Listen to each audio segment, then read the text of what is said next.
Peace and respect to you all. Welcome to Demolished Doctrine, the beginning of the end of religions. Tonight, both of them were able to make it. Amazing. Both Mac and the Big Zebra. Check out BigZebra.com if you haven't already. Which reminds me, I was supposed to brand with this as a promo. Welcome, Math Pig. Thanks for dropping by. Rebuke and reprove. Peace and respect to you. And I appreciate you guys coming by. Short little note. Rebuke and reprove. I did watch your video that kind of addressed sort of some of the things I believe. I want to say that I think you were being honest and not trying to straw man me. And that's the end of the positive things I can say. So I'll stop right there. Okay, on with the show. We were talking off air, and we're talking about people who are happy, who believe things that are not true, and that happiness is not necessarily indicative of your acceptance of truth. Then we have to ask questions like, and I put this question to both of you. We have to ask questions like, is truth the most valuable thing toward being well-adjusted in life? Is truth the most valuable thing? Yes. I would imagine it would have to be, because otherwise you'd find yourself always swimming against the current. When you say swimming against the current, do you mean that truth has a way, or would you agree with the statement, truth has a way of being fulfilled, and if you're against what's going to be fulfilled, you're going to have limited success or no successes? Is that what you mean? Something like that? That's what I'm thinking. For example, to give a ludicrous example, since that's all I know, if you think that eating bacon fat and only bacon fat is the key to good health, you will not be happy because it will not work. Now, that's a childish example, but maybe I am a child. No, that's the beginning of a conversation. You start very, very broad, and you narrow and narrow down until you get to defined points. That's pretty much every conversation that makes sense anyway. Okay. What do you think, Mac? Truth value versus happiness? For me, the dynamic of the question comes down to whether or not there's a conflict between the two, or whether they're harmonious. I mean, does discovering the truth lead to well-being, or are there uncomfortable truths that are difficult to live with once you understand them? And in that case, I would think that there's a real question whether there's a choice between the two, whether you can choose ignorance or choose some other feeble justification of what you've learned, just to be comfortable with it and just to have well-being, like mental well-being with that truth, or whether you really face it and embrace the discomfort and walk forward with that. I wonder, but I'm not sure. That really is a question for me. I'm not sure whether there is that problem. I'm not sure whether, and I think it's interesting the way Steve approached the question, because the assumption under Steve's example is that the truth that we would be interested in understanding is the truth that answers the question, how do we achieve well-being? In other words, what else do we want to know other than how do we feel better, and how do we adjust completely with what is true in the world, and how otherwise we'll find resistance from what is true if we align ourselves any other way. So I think that there's really some complexity here to probe. I don't know if I was clear. Definitely is. No, this is a very deep topic. It's very difficult. It's close. So what if you to Sam Harris, who had a lot to say about this, and and it's highly debatable. I'm sorry. Go ahead, Steve. It's my fault. I thought you had stopped and you hadn't. I was thinking that what if a person was happy due to false beliefs? He thought a man thinks he's more intelligent than he is, thinks he's more attractive than he is, and seems to enjoy this status. Yeah. And he's quite happy. Yet none of these things would be true, but he might be quite happy all the same. You might suspect that he would ultimately not be happy because he had false beliefs that would lead him astray. But not necessarily. Yeah, not necessarily. For example, Mac might think he'll be totally happy working in his mint green office. Wait, do you perceive that as mint green? Is it Actually, mint green? I'm just kidding. It looks like it might be green, given the lighting. It looks like an off beige to me, but what is it actually, Mac? It's gray with a hint of blue. I think the yellow light makes it beige in the image. I've got one of those LED lights, so pretty yellow light shining on there. So I've got to fix that. But but it's a very nice, very calming kind of a color. It's very neutral, but somehow sturdy and calming. So I dig it. I'm really happy with it. It needs another coat, as it always does when I'm doing these kind of jobs, but it's good. But I think back to your point, I think that's I mean, there are choices like that, like where we believe a choice that we're making is going to lead to happiness or lead to an improvement in well-being. I mean, the color of this office is definitely an example of that. And I might be wrong about that for sure. It might not be the truth. I think that's an important aspect of this question as well. Well, I think gray with a hint of blue sounds like an excellent choice. Thank you. As he looks at his own icon, but right, because that's 3 out of the 4 colors. But going on, okay, if we can grant that if someone believed only false things, they would not survive very long on their own, and I think we can easily grant that. Then we have to grant that people have already accepted some things that are true in reality and do work. Now, if I eat a wide variety of foods as an omnivore, and that seems to agree with my body and my physical health, and I become healthier than I used to be when I only ate Twinkies and Ho-Hos, and I seem to be healthier for having made that diet change, then my adjusting truth has literally improved my physical situation, and all around all of my well-being. In fact, because when you feel better, you think better, you perform better, you have better self-image, you are less demeaning of yourself. People accept you better when you have greater confidence, etc., etc., etc.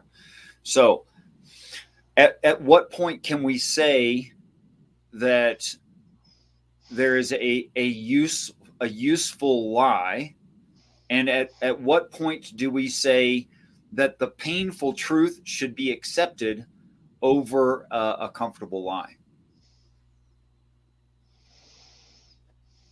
Well, I think you're quite right. That's indeed the question, right? Yeah, there is a problem that I have personally struggled with, where you're so deep in denial to protect your future, in a sense, that you're hoping that leaving religious people out of this.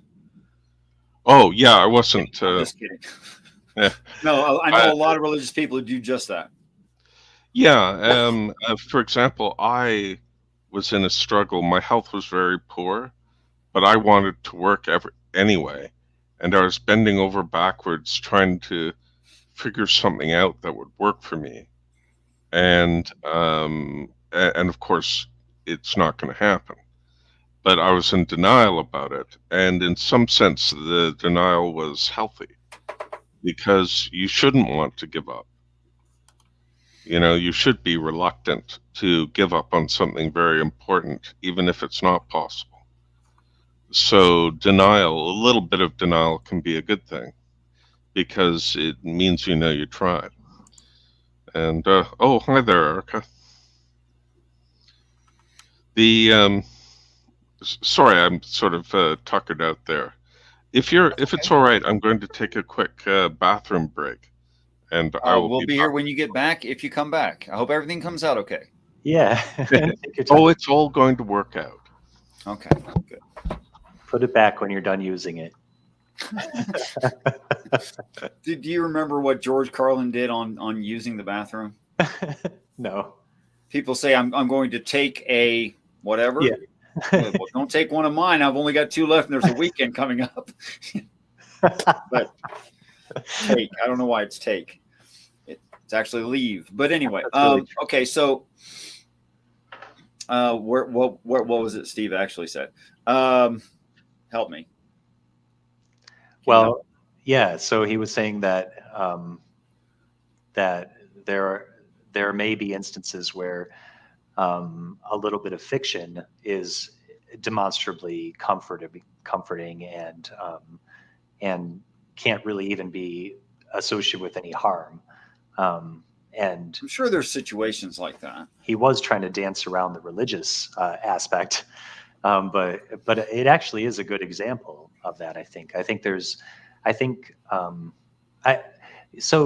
last night I had a friend of mine assert something to me that I've been really dwelling on today, which is that the main difference between humans and other animals is that humans have the capacity to collectively engage in fiction. And I don't think I agree with that, but I think it is illustrative of, or it led me to contemplate how much fiction is baked into humanity and into society and the structure of society. Okay. How many lies we tell ourselves. And the example that my friend used was currency. And I was going to say that actually. Yeah, it's an obvious example. It's a useful future fiction that we agree upon. Right. What I'm not sure I agree with is that other animals don't also exhibit that trait. I'm not sure that's a differentiating quality, but okay. But all of those fictions do serve a purpose, social cohesion or survivability or something that, at least in some sense, speaks to well-being. And I actually think religious tradition is associated with that same kind of mechanism. I think, and the best that religion gives us, the best that the Sure. doctrine that you're trying to destroy gives us is a comfortable world where we feel secure and supported. Sure. And cohered with our community and understood and can rely on an idea of a continuance of our existence and things like that, that all speak to well-being. So, and oh, good night, Erica. Thank you for coming by. Really like. Okay, so I would even be able to quote Christopher Hitchens to that same effect. I feel like I should study Christopher Hitchens more often. I hear his name come up in atheist circles a lot, but I've never really read anything by him or anything. Okay, so I don't know. Do you want the spoiler or not? Sure. Not the Batman spoiler. I haven't seen Batman yet. No, I wasn't. I haven't either. I know. But on Christopher Hitchens. Yeah. Christopher Hitchens was famous for making emotional appeals. Okay. Now, people find that compelling, but it's logically incoherent. It has nothing to do with the topic. Right. For instance, if the ancient Jews went and killed all of the Amalekites because they perceived that Yahweh told them to, that almost has nothing to do with Yahweh. Right. Okay. So it's things like that. Or drowning babies is somehow worse than drowning adults. Right. Why do you bring up it's still a human being? What's Wouldn't the it be difference? better to drown babies than adults? They probably would be less aware of what was going on, be able to struggle less, drown quicker. So you Well, I mean, it would be less effort, right? You could get through It'd be better in that. 3 or 4 babies in the time it would be to drown a Oh, single adult. oh no. it's true. Their lung capacity is much smaller. They die quicker. And they don't That's struggle as much, at least not effectively. not effectively, yeah. And as a matter of fact, all you need is to attach them to a concrete block. Well, And that works for adults too. I'm sorry, that's just not going to be different. Strangely specific, Steve. So sarcastic. Peace and respect also Marty Camejo. Okay, so not that the story is about drowning human beings, but moving on. So I was just getting into it. Yeah, these emotional appeals that Christopher Hitchens made were very compelling to people because people are emotional animals. But bad logic. I remember that worm. I'm pretty sure it was from a child's story. He's actually poking his head up out of an apple. You got it. It's Lowly the worm. Richard Scarry was the author. Yeah. Richard Scarry. Yeah. Yes. Yes, I bring the publishing knowledge. I grew up in a bookstore, worked in publishing for many years. Oh, how cool. Okay, so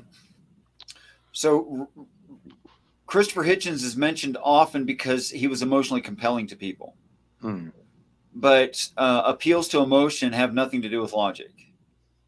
All right, so yes and no. If you want to study persuasion, Christopher Hitchens is your guy. If you want to study logic, Christopher Hitchens is not your guy. I see. Okay. Very persuasive. Okay, so in my personal experience, I have to do a total reset here because I'm so lost in the conversation. I have to do a total reset. It has been my personal experience, and this would probably have a lot to do with who I am personally, that even though comfortable lies had me in a position where I was relatively happy, and I needed those things in my life. I wanted to believe them. I fought against getting rid of them.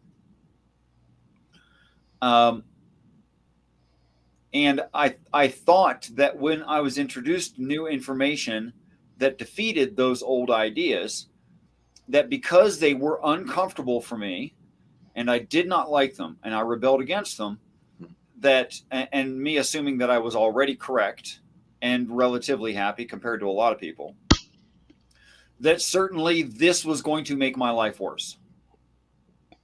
Because that's what would logically follow if the rest of the things were already granted. So that wasn't easy. And of the things I thought true in 2011, by the end of 2012, I had to correct about 80% of them. And I mean some really fundamental things that I didn't like to hear. And that was not an easy thing. So was I less happy about that for some time? Yeah. And uncomfortable and didn't like it and was generally unhappy about that. Okay. Am I happier now than I was then is the next question. Because if truth is that which comports to reality, and I fight against reality, which is so much bigger than me that I can't win, then I have failures based in my misunderstandings of what the reality is. And those failures will cause me stress, discomfort, failed relationships, etc., failed work, etc. What do you guys think? Definitely when you get to pragmatic knowledge and pragmatic truth. I mean, when you're talking about like effectiveness of relationships or success in the business world, things like that, that all comes down to having a realistic understanding of how things work, which, boils down to truth. absolutely. For sure. I mean, in terms of, quote unquote mundane things, that's absolutely true. But I can only think of sometimes being determined to accept the truth can send you down some strange roads. I mean, what if you were in your 20s and you were a Jehovah's Witness, and then you felt that your faith was wrong-headed, and so you must leave, and along the way, because of shunning, you lose your family, which makes you very unhappy. So your devotion to truth might lead you down an honest road, but it'll be a road where you want to call your mother on her birthday, and you can't. Then you should have brought your mother with you. Maybe, but not necessarily possible. this happens. Well, I think it would be some amount of comfort on her birthday to know that you'd done everything you could to bring her with you, and she would not go. Yes, okay. But comfort is not quite the same thing as happiness. It is not. I was thinking more. I discovered an author named Annie Dillard back in my 20s, who wrote a Christian author who wrote a lot about contemplated suffering quite a bit. And I remember specifically this essay she wrote about explaining to her daughter this monsoon or flood or something that happened in Bangladesh, and this enormous number of people who drowned in this event. And she was discussing with her child, how do we comprehend that much death, that many people dying? And the daughter said, well, it's easy. And she drew some water with a crayon and then drew a lot of dots in the water. Mm-hmm. And said, this is how you imagine it. Which in a very, very real way is an apprehension of the truth, that child. But what Annie Dillard was trying to achieve is an apprehension of the truth behind all of that loss, like the enormity of all of those individuals no longer being part of our community of human beings. And that is what becomes the truth, that the kind of truth that can weigh down on someone and can make your whole world change and the way you approach your world. And contemplating that level of suffering. And that's a small example. I mean, that just isolates it so that you can discuss it. I mean, really, we're talking about that times, I don't know. I heard it said like this. It wasn't when the tsunami hit the Indonesian Bend. It wasn't that 250,000 people died. That's the wrong way to look at it. Right. It's that one person died 250,000 times. That's probably a better way. That's how I look at it. Mm. And so, Richard, to bring it closer to your channel and its purpose, you predict calamities and warn us of horrible experiences that are imminent, in my inevitable opinion. Yeah, inevitable. And I mean, this weighs on me. This affects me. This affects my well-being. I don't find comfort in it, contemplating those things. And I think you do. I'd like to reconcile that. I don't really expect to, and I love you either way, but it's just love you as well. Now, how would you expect a person would reconcile something like that? I'm not sure how to. I feel the same kind of weight that I do when I'm contemplating global suffering in general, or which I also associate with my understanding of Christianity. And one of the sacred aspects of it is this understanding that Christ embraced all of that suffering. I know that's not at all, what you're talking. Well, for the Christian, they need to recognize that Christ makes a statement in the New Testament that he agrees with and fulfills the Old Testament. Right. That's okay. right. Well, what does that mean? That means that either you're looking at it poorly, you're reading it poorly, or you don't understand where Jesus is coming from at all, and probably both. That's what that means. Okay, so that should sit on my plate, and I should try to answer to you. So I'll make an attempt. Okay. Okay.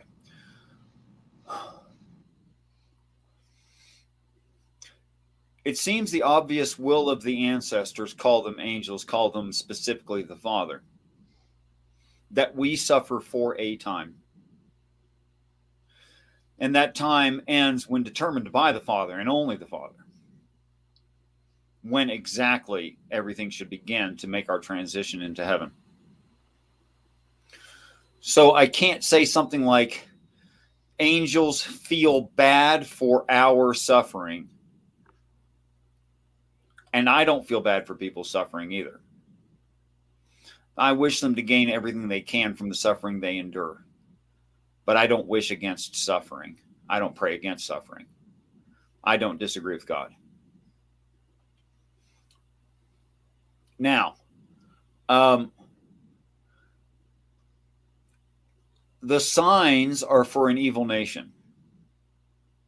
And by the way, your question, the rationale behind why many Christian sects are pre-tribulation rapture. They say, well, it doesn't make any sense for God to allow believers to suffer in any way in the great day of the Lord or end times if they already believe. But there's a hidden assumption there. The hidden assumption is there that they already believe correctly. And they don't need to be reprimanded, admonished. That they're already good. What if they're not? Because the entirety of the story talks about correcting the religious and recruiting the irreligious. That's the story. And there's nothing there that isn't that. That's all of it. Peace and respect, Athena. So that when it says an evil nation, the believer assumes that means only the atheist or the Satanist or etc. like that. They assume that's what it means. Big assumption. There's parts of the Bible that say that there are those that call themselves Jew and are not, but are liars, for they are the synagogue of Satan. Well, who's he talking about? He's talking about believers. Go ahead, Steve. Oh, I was just wondering, that quote, is it an evil nation that seeketh a sign? Needeth.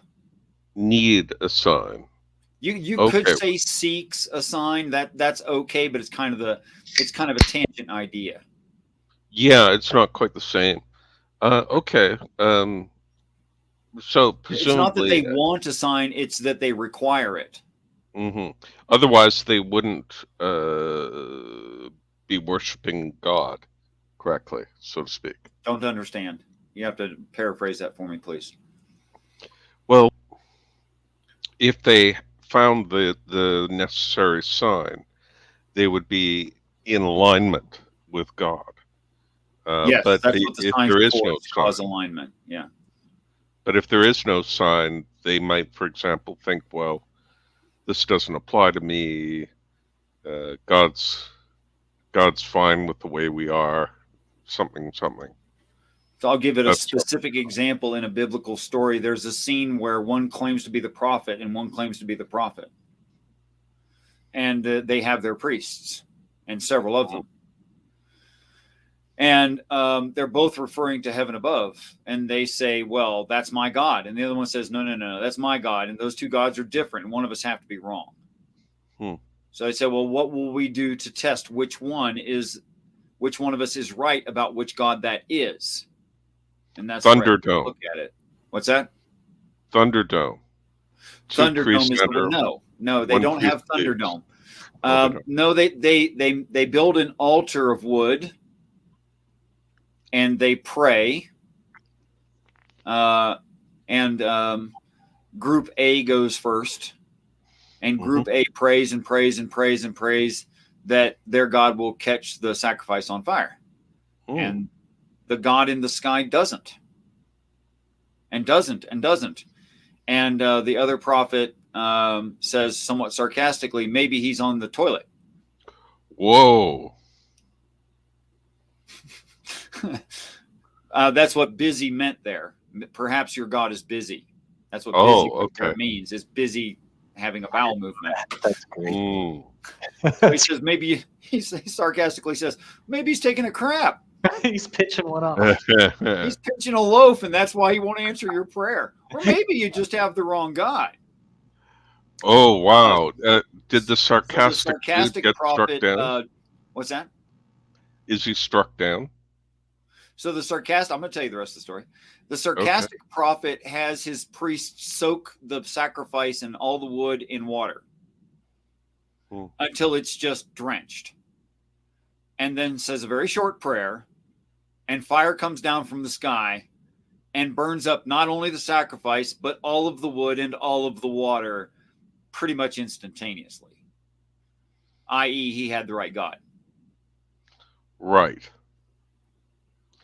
But he did put his Lord thy God to the test, did he not? I don't know what you meant by testing, and if you're quoting the line that says thou shalt not tempt, which is not the same thing as test necessarily. Oh, okay. Depends on context.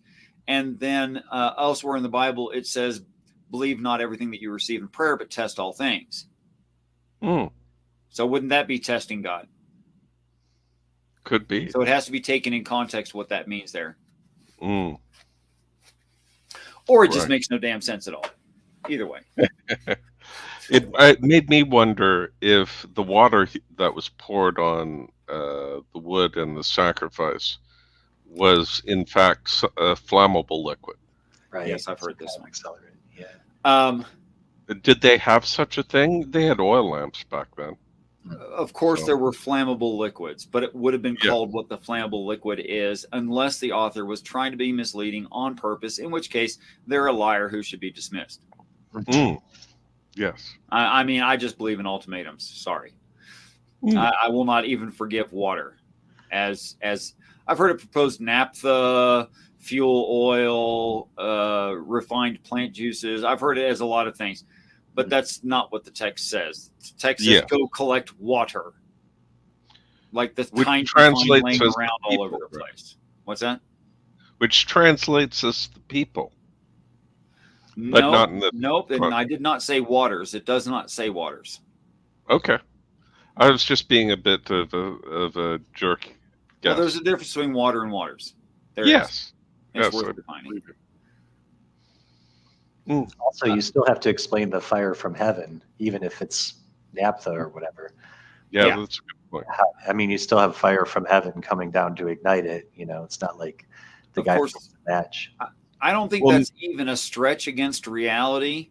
If heaven is a series of 29 spaceships, they do this under the shadow of the wings of the eagle of one of the spaceships. And one prophet is describing, look, that is the God of the Old Testament up there in the sky. And the other one goes, it's aliens. And so one is wrong and one is right. So both pray and one gets result, the one who's correct. Because the beings in the sky wouldn't respond to the wrong question. Simple as that. Okay, so back to the problem of evil and trying to circle that all the way around. I guess we are talking about the problem of evil. I didn't really realize that. Oh, yeah, of course. Yeah. So, sorry, I just spit it like everybody knew it. So it's not only true that people need for evidence, okay, and deserve it, which is why it's going to be given. That's a gift. The signs of end times are gifts to the non-believers. obviously, but it also corrects the believer, and they need to see that stuff. So, and not all believers are not of an evil nation. That's an assumption that probably shouldn't be made. People, peace and respect to Harpo Blues. Excuse me, I hiccuped. Harpo Blues. So, if a person needed to stay past the halftime show, the arrival of heaven, into the second 3.5 years, the time of the 3.5 years of the testimony, then they got some issues. They weren't able to accept reality as they perceived it for the past 3.5 years, where certain events of literal biblical proportion that man cannot imitate and could not perform happened in the correct order predicted in ancient religions thousands of years ago.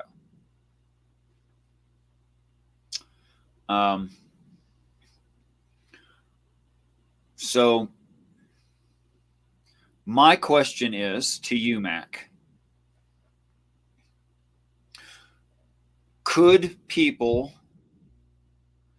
be convinced in a gentle enough way that it caused them no suffering? And if heaven is what the ancestors claim, a perfect utopian human society, if that's what it is, and we would get to enjoy that for 2 years or more, how much suffering would be an acceptable amount? That's fair. That's fair. The bird's eye view is definitely the resolution of this problem. I mean, I guess it just only leaves the question of whether that bird's eye view is accurate. You know, is it, or if there is an entity that possesses that view, you know, or a civilization that possesses that view even. And does the suffering ultimately lead to the best result? Such as we're familiar with going to the dentist and experiencing pain, but the result is ultimately... I'll make it more common than that. Women have had multiple children. Like they have one, they'll do it again.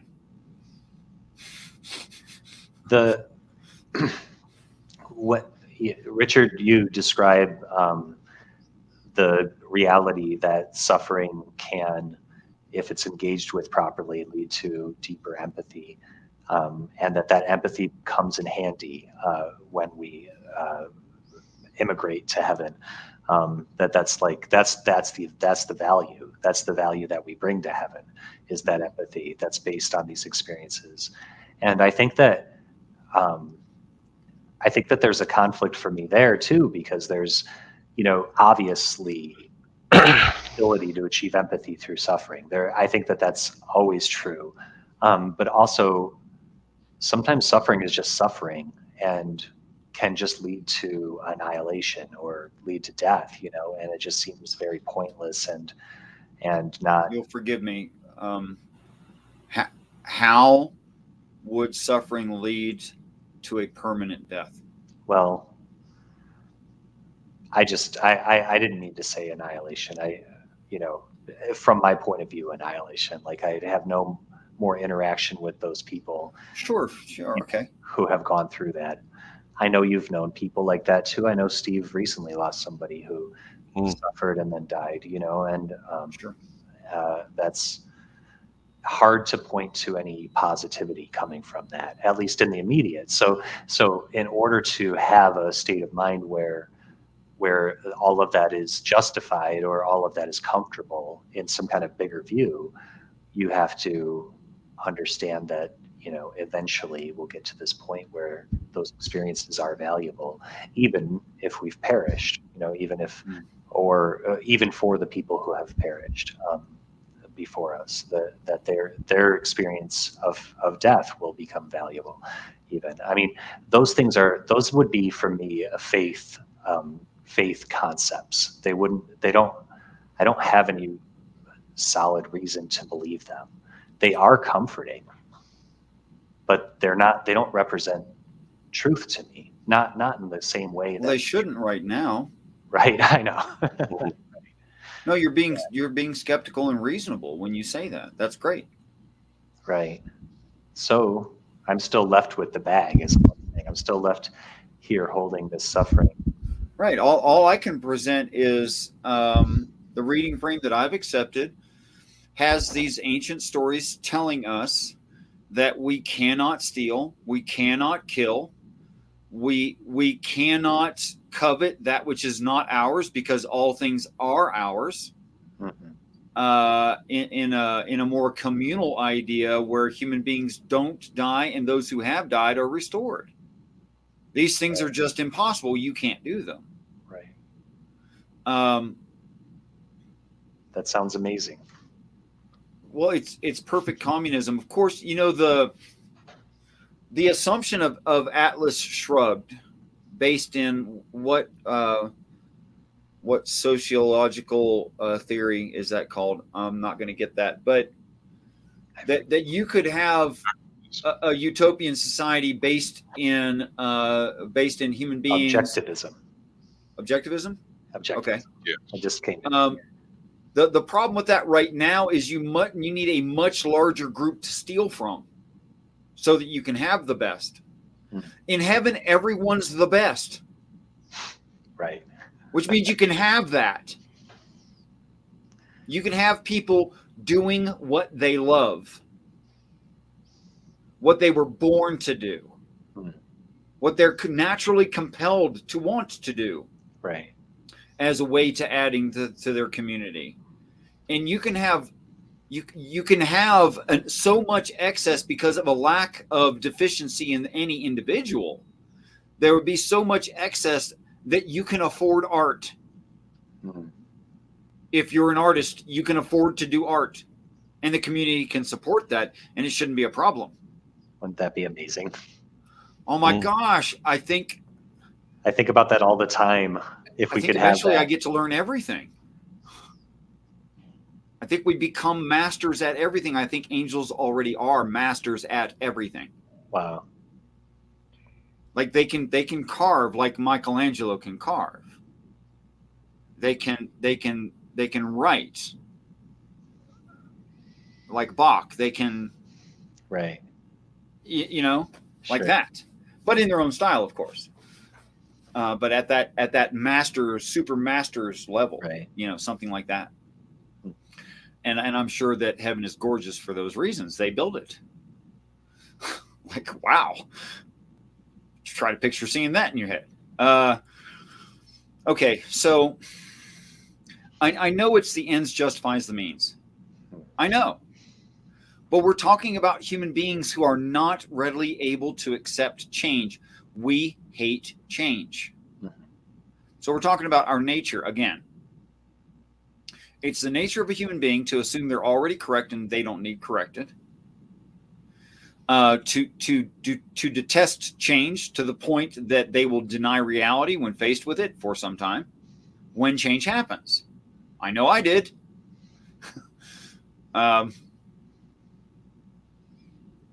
I don't know that does or doesn't justify it. And as you said, ultimately, I would need to know that heaven definitely is real in order to accept that as a solution. Right. And good for you. That's perfect. It's exactly how it should be. Right. And I pray that you continue your suffering. Because that's important. And I say that with the greatest love, truly.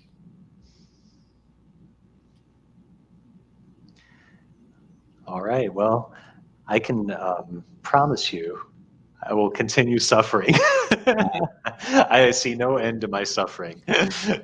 But I also promise you I'm going to have some really cool moments too. I really like being alive. I don't mean to complain so much. So far, this has been a great journey. I mean, I'm learning so much, and I'm like experiencing so much, and I'm really enjoying maturity, you know, mid 40s. I'm like hitting my groove, man. I'm really feeling life right now. Got a lot. It's not completely true that you only complain. The fact of the matter is, in my opinion, in my experience, that the things that work, and we talk about that work, unless we see another adult doing something that doesn't work, we're not going to talk about the things that do work. Unless we're talking to a child who doesn't know the things that work. And we save that for teaching children. Right. And adults talk about harder things. Right. That's right. So I'm sure you do profess and exercise those ideas to your own offspring. Definitely. Good. Yeah. You should.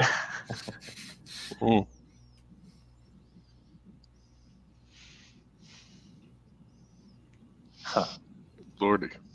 What do you think of all that, Zebra Man? Mr. Zebra? Oh, hey, I'm sort of a little overwhelmed here because, you know, I don't think that deeply.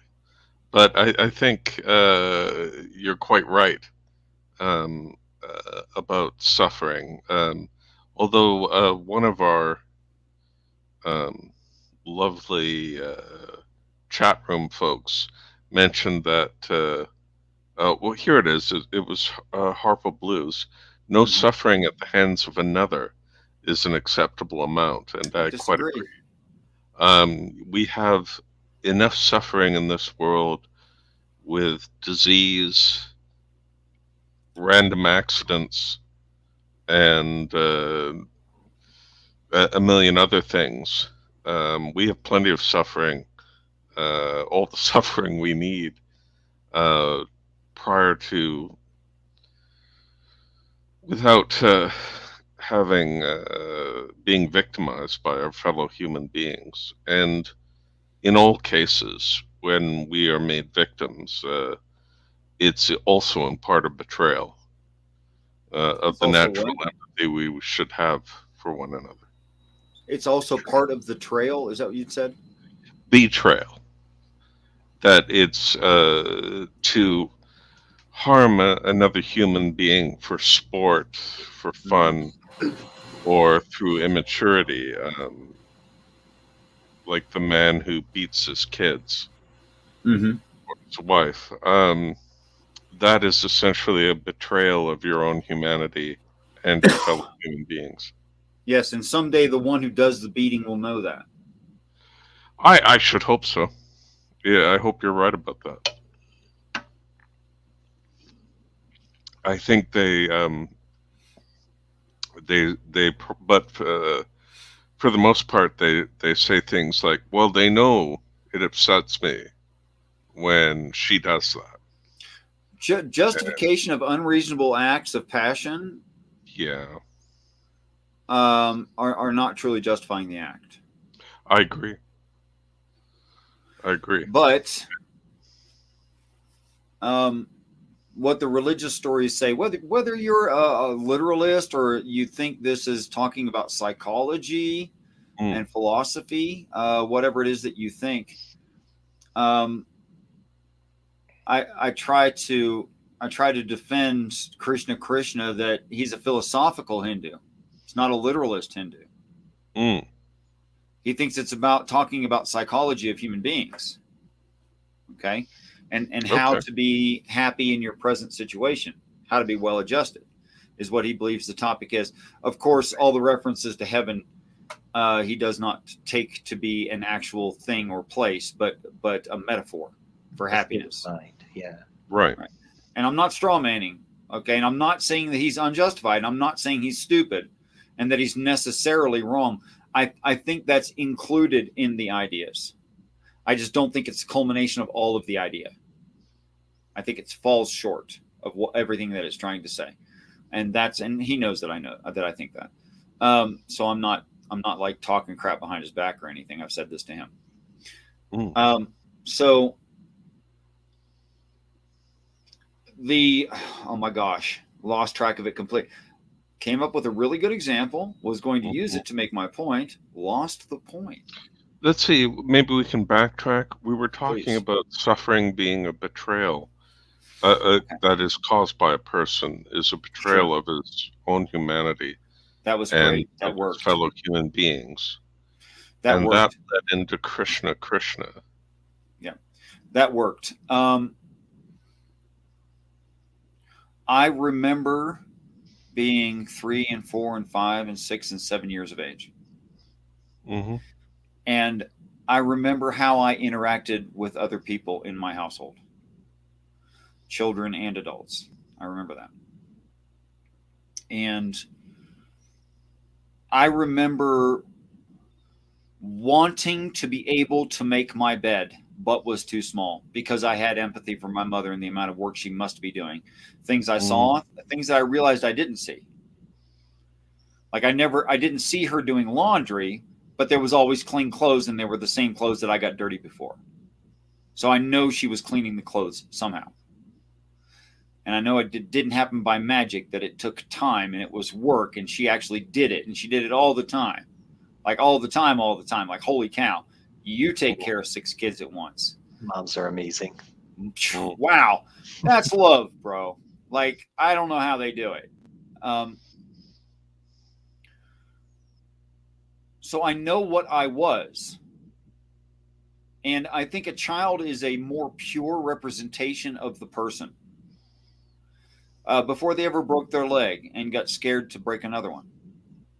Before someone ever broke their heart and they were scared it would get broken again.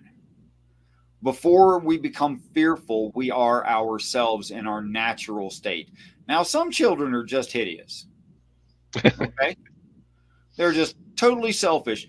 But I think whatever the child is, that's a good representation of the actual person they become. Okay? And I know what I was. I was loving and forgiving. And when someone did something that I thought was unreasonable, I couldn't understand why. It seemed like an impossible thing that I could have never thought of. And I wondered why I couldn't think of it and they could, and how they could do it and I couldn't think to do it. So I know that about me, which means I remember being a pure me. And I know that I would never have thoughts of beating the crap out of somebody when I didn't need to. That's just outside of my personality range. But I've had that thought as an adult. Or, 1,000 other sins. Stealing from large chain stores. I wouldn't have thought of stealing as a child. It wasn't an idea.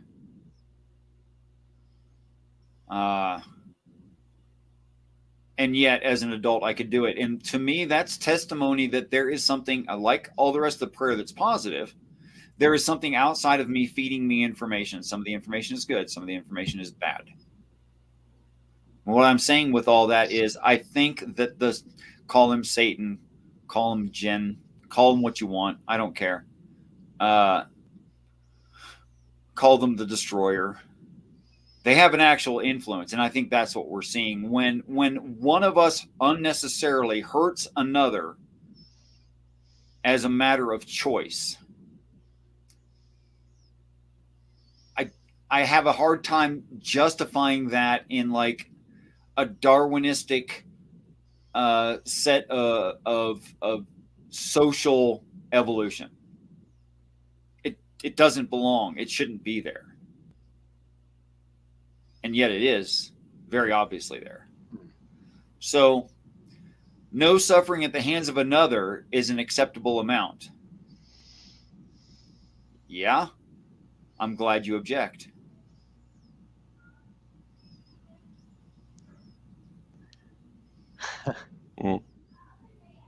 Good for you. You have morality. Check out that last comment from Harpel. It's a Stevie Wonder quote. Let me just go ahead and bring that up since there is an ability to do that. Did you want me to read it out loud? Please do. Stevie Wonder said it best. When you believe in things you don't understand, then you suffer. Superstition ain't the way. I thought the line was superstition is your way, but either way works. Yes, superstitions, that is believing, and that's what this whole show has been about. Believing in things that are not true causes suffering. I agree with Stevie. It's one of my favorite Christian quotes, actually. That's great. I've Yeah. said that to a lot of people, actually. I love that one.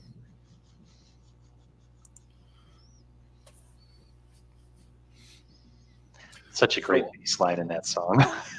Yeah. So all in all, and I'd love to hear you guys summate. My summation would be, because you can't defeat the reality that is objective, despite whatever your subjective opinion may be, you're better off changing your subjective opinion to match the objective truth. And how would you know? You would know because it would work in reality. You'd have success. So I test things of prayer against reality, and if they succeed, I know they're true. Even if I thought they were bullcrap. And there have been quite a few things that I thought must be wrong and were right. Of course, I was suffering more back then. Right.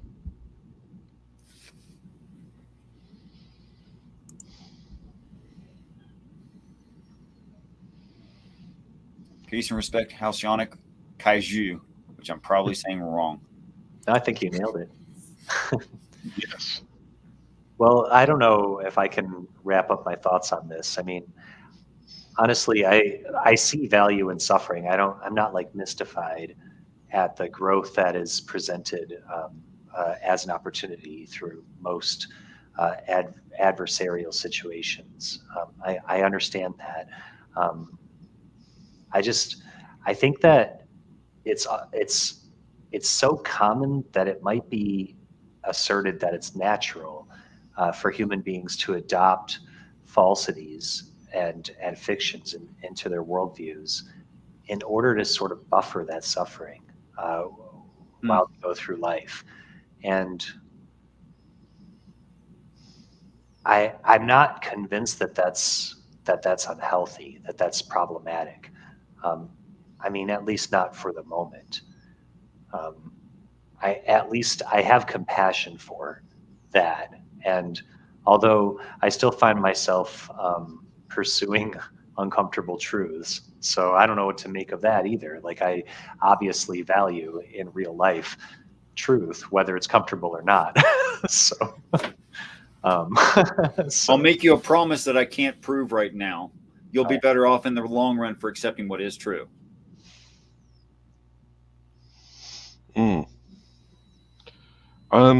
You also make me think of a corollary. I don't think I'm pronouncing it right either. That when people teach things that are not true, whether knowingly or otherwise, they perform a terrible injustice. And so, for example, if I am part of a cult, but because I honestly believe in it, and I give off the air of a trustworthy individual, and thus try and drag other people into the cult as well. So that's about truth as well. But it's one of our sad human deficiencies that we might very well teach people things that are not true, or tell people things that are not true, all the while having the best of intentions. Another flaw in human beings, sadly. And I'd like to suggest a way you can minimalize or even defeat that flaw. 1, study the scientific method. See that it applies almost everywhere. 2, study traditional, easy, simple classical logic. You don't need all the specialty logics. You only need classical logic. And study logical fallacies that are commonly committed by people. If you do those 3 things, what I just said was about 20 hours of your time.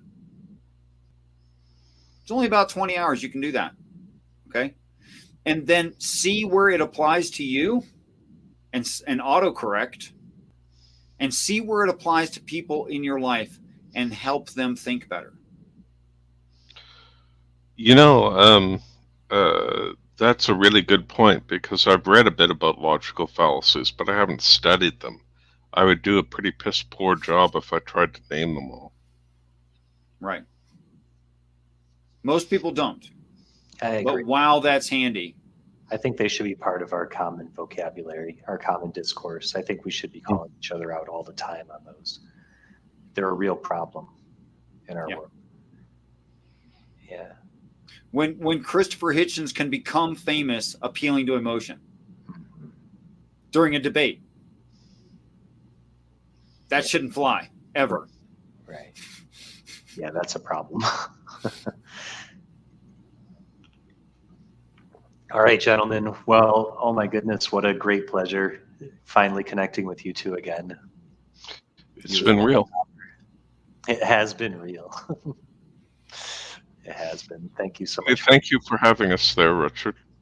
Yeah. Thank you for your minds. Thank you for your time. Thank you for your patience. Thank you for your attendance. Thank you for your honesty, above all else. Likewise. Same to you. All right, guys, that's the end of the show. Mac has declared it and Zebra agreed. So, and I'm going to fall asleep now. Yeah, good. Yeah. You should do that on occasion. And hopefully at opportune times, like not while driving. Yes.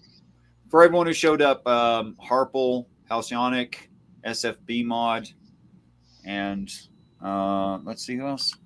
There was St. Tommy dropped by, and Marty, and Erica, and MathPig. Thank you all very much. All the cool kids. I hope you found the conversation interesting and entertaining. Hopefully, my greatest hope is thought-provoking. I want these minds to help you to analyze your own. That's kind of the point of the show.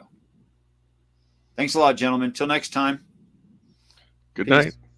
And respect. Till next time, I want you all to know that I truly look forward to the day that we're all great friends.